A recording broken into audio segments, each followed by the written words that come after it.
اور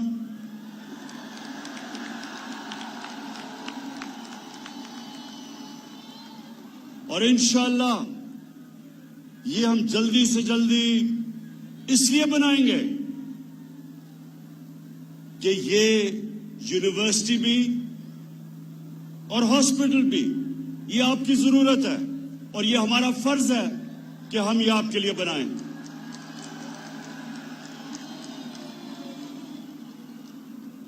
اس سے زیادہ حافظ آباد، اس سے زیادہ مجھے اس چیز کی خوشی ہے کہ پنجاب گورنمنٹ نے فیصلہ کیا کہ 2020 تک، اس سال تک 50% پنجاب کو ہیلتھ کارڈ، ہیلتھ انشورنس دی جائے گی اور اگلے سال 2021 میں سارے پنجاب کے لوگوں کو ہیلتھ انشورنس، ہیلتھ انصاف کارڈ ملے گا. اب میں آپ کو سمجھانا چاہتا ہوں کہ ہیلتھ کارڈ ہے کیا. یہ میری بہنیں آپ خاص طور پہ سنیں. ایک گھر میں سفید پوش گھر، تنخواہ دار لوگوں کا گھر، مزدور کا گھر، اگر بیماری ہوتی ہے والدین کو، بچوں کو، تو یہ جو ہیلتھ کارڈ ہے یہ ایک خاندان میں 10 لاکھ روپے تک کہیں بھی علاج کروا سکیں گے. سرکاری اسپتالوں میں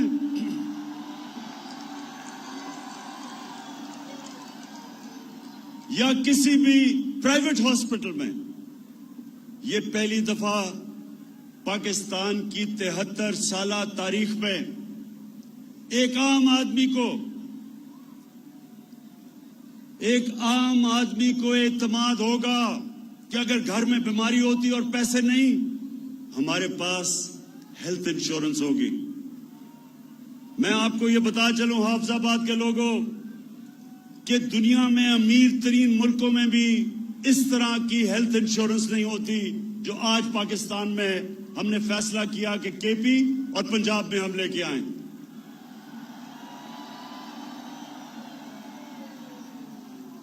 اس سے کیا ہوگا؟ اس سے ہوگا کیا؟ اس سے یہ ہوگا کہ حافظ آباد جیسے علاقوں کے اندر، حافظ آباد جیسے علاقوں میں پرائیویٹ ہاسپٹل بنیں گے.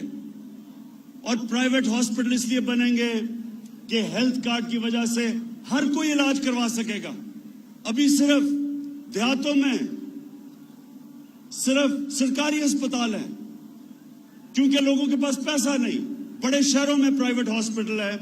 انشاءاللہ ہسپتالوں کا سارے پاکستان میں، ابھی تو خیر پنجاب میں اور پختونخوا میں ایک ہسپتالوں کا جال پچ جائے گا یہ ہیلتھ کارڈ کی وجہ سے.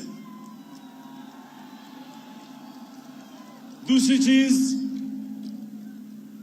جو چیف منسٹر پنجاب نے بات کی،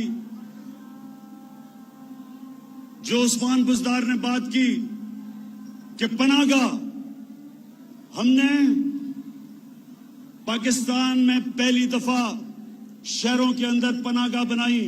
کس کے لیے؟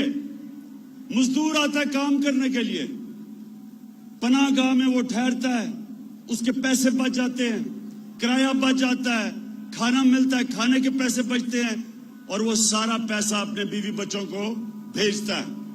یہ پہلی دفعہ پاکستان کے اندر پناہ گاہ بنی ہے اور مجھے خوشی یہ ہے کہ یہ ہمارا جو سفر ہے پاکستان کو فلاحی ریاست بنانے کا وہ شروع ہو چکا ہے. ہم انشاءاللہ جو اگلا کام کرنے جا رہے ہیں، جو نیا پاکستان ہاؤسنگ کا مطلب کیا کہ آج تک اگر آپ کے پاس پیسہ ہے تو آپ گھر بنا سکتے ہیں، اگر پیسہ نہیں ہے تو کرائے کے گھر میں ٹھہرنا پڑتا تھا. اب نئے پاکستان ہاؤسنگ کا جو ہمارا اسکیم ہے اور 2 سال ہمیں لگے ایک عدالتوں میں کیس تھا فور کلوجر لا کا وہ جیتنے میں. اب یہ ہوگا کہ بینکوں سے 5% سود کے اوپر ہم پیسے لیں گے اور وہ ایک 5 مرلے کے گھر کوئی بھی بنا سکتا ہے 5% سود پہ اور لمبی قسطیں. یعنی کہ جو آپ کرائے کے اوپر جو آپ کرایہ دیتے ہیں وہ آپ قسطیں دیں گے اور گھر آپ کا اپنا ہو جائے گا, اپنے گھر پہ چھت ہو جائے گی. یہ 73 سالہ تاریخ میں انشاءاللہ پہلی دفعہ, بڑے لوگوں نے روٹی کپڑا اور مکان کی بات کی, یہ پہلی دفعہ انشاءاللہ لوگوں کو مکان ملے گا. اس کے بعد نوجوانوں ایک تعلیم کا نصاب, یہ بھی 73 سال میں پہلی دفعہ ہماری حکومت کر رہی ہے کہ سارے پاکستان میں ایک نصاب ہو. یہ نہ ہو کہ اردو میڈیم, انگلش میڈیم, دینی مدرسے, ایک نصاب ہو تاکہ غریب گھروں سے بھی بچے اوپر آ سکیں, ڈاکٹر بن سکیں, انجینئر بن سکیں. جب 2013 میں تحریک انصاف کی حکومت آئی پختونخوا میں, تو 3 سال تک ہم سنتے رہے کہ جی کدھر ہے نیا پختونخوا. 3 سال ہمیں سننا پڑا کہ کدھر ہے نیا پختونخوا. جب الیکشن ہوا, اور پختونخوا کی ایک تاریخ ہے کہ وہ ایک جماعت کو دوسری دفعہ باری نہیں دیتے, لیکن تحریک انصاف جب الیکشن ہوا تو پہلے سے زیادہ ووٹ ملی, 2/3 اکثریت ملی پختونخوا میں 2018 میں. کیوں ملی؟ اس لیے کہ ہمارے دور میں غربت پختونخوا میں 27% سے گر کے 18% پہ آ گئی. 9% غربت کم ہوئی اس صوبے میں جدھر وار آن ٹیرر, وہ جنگ کی وجہ سے تباہی تھی. وہ صوبہ جدھر سرمایہ کار بزنس مین چھوڑ کے اسلام آباد آ رہے تھے, جدھر پیسے والے لوگ صوبے سے باہر جا رہے تھے, فیکٹریاں بند ہو رہی تھی, اس صوبے میں 9% غربت کم ہوئی 27% سے 18% پہ. اس لیے لوگوں نے ووٹ دی. اور انشاءاللہ یہی انشاءاللہ میرا خواب ہے پاکستان کے لیے کہ ہم اپنے ملک میں غربت کم کریں, ساری پالیسی بنائیں نچلے طبقے کو اوپر لانے کے لیے.